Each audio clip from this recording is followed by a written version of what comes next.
mandi, tentang Nabi wudhu, tentang Nabi istinja, tentang Nabi bersuci. Hadis-hadisnya diriwayatkan oleh para perempuan.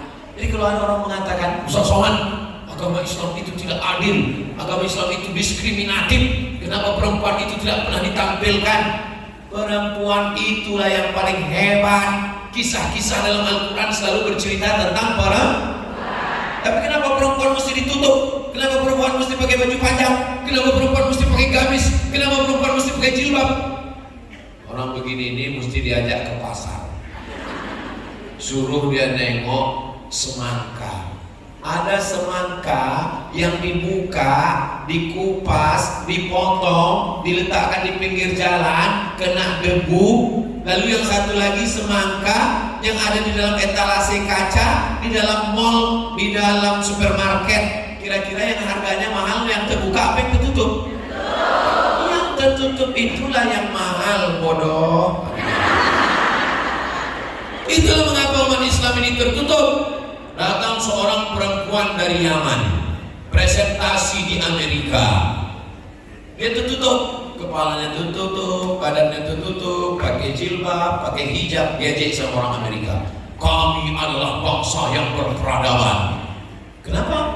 Karena kami membuka semuanya. Kami masyarakat yang terbuka, masyarakat berperadaban. Senyum perempuan dari Yaman ini. Apa kata dia? Kalau standar peradaban karena terbuka, berarti monyetlah yang paling berperadaban. Karena monyet yang terbuka kan?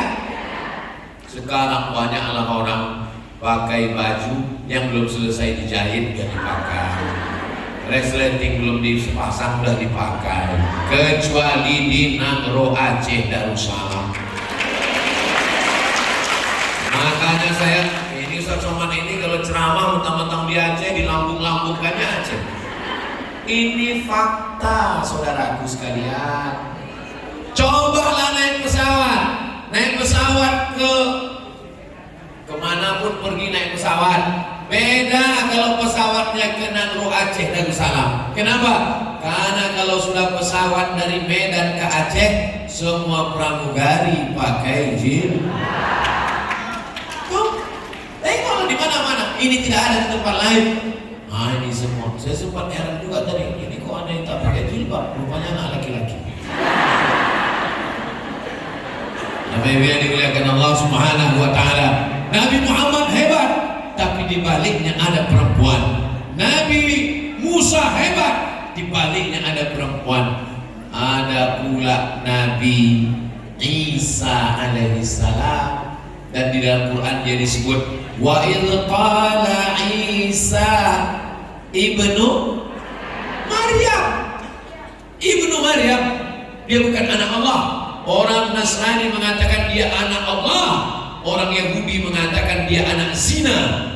Islam tidak merendahkannya serendah-rendahnya dan tidak pula melambungkannya setinggi-tingginya. Wa kadzalika ja'alnakum ummatan wasata. Kami jadikan kamu umat pertengahan. Maka dia adalah anak Maryam.